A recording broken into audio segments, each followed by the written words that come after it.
So, I don't know if you guys watch Married at First Sight, but I get the feeling that some of you do. And this week there was a particularly interesting scene between one of the black couples, Miles and Karen. Now, I just want to be clear that this conversation is jumping off because of Miles and Karen, but this is really a larger conversation about the dynamics between black men and black women in relationships. So on the show, Miles reveals to Karen that he has been diagnosed with clinical depression. And in the moment when she's talking to him, she seems to take it pretty well. She's like, asking him how he will react when he's going through a depressive episode. And then she asks him, and what should I do, when you're going through something like that? How should I handle it? And so I was like, okay, cool, that's great, it's not something she's familiar with, so I thought she handled it pretty decently. But then in the confessional, she said, "This is not something that I expected to hear on my honeymoon. It does trigger a red flag for me. Like, I really wanted a very masculine male, and I do wonder about how strong our marriage will be able to be and if I'll be able to support him." And that's when I was like, girl, this is the problem.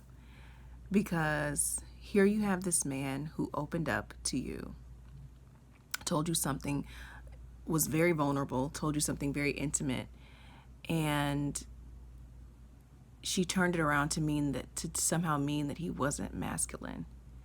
And honestly, if you've been watching the show from the beginning, this is not the first time Karen has insinuated something about Miles's masculinity in reference to emotion. And I just think it's really unfortunate when black women especially perpetuate this notion that black men are somehow not masculine for expressing certain emotions or being emotionally expressive at all. And I say it's not just about Karen because I've seen it time and time again. I've seen black women call black men gay for being expressive.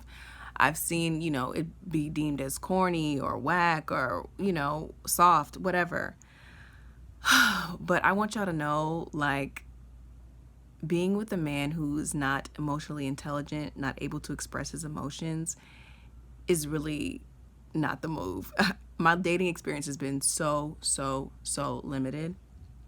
But I can say that I was with I dated a man who did not know how to express his emotions, and there was like a shutdown period, and that is one of the most frustrating things ever. And actually, I found this tweet about this whole situation that I'm going to read because it was so appropriate. Emotionally unavailable boys will ruin you, by the way. Stay away from nonchalant men that lack affection and compassion, especially if you're a very loving girl. It really is facts. It's just not the move. It's very frustrating to be with someone who is like that and you feel isolated and alone, trying to reach out for someone who is not able to give you anything in return. And so many of us accept that because we think that's what masculinity is. But I'm like, I really want us to think about what is masculinity outside of toxicity. So much of what we think masculinity is toxic. So we really have to be asking ourselves, what is masculinity really? And what ways have I adopted and adapted to toxic masculinity? But more importantly, and I don't y'all know I don't really take the side of black men over black women.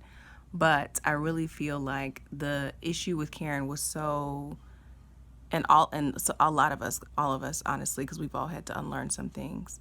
It's so detrimental to the community because what we do when we suppress black men and their emotional expressiveness is we perpetuate our own oppression and suffering at the hands of black men who don't know how to express their emotions or have been told that their emotions make them soft or unmasculine.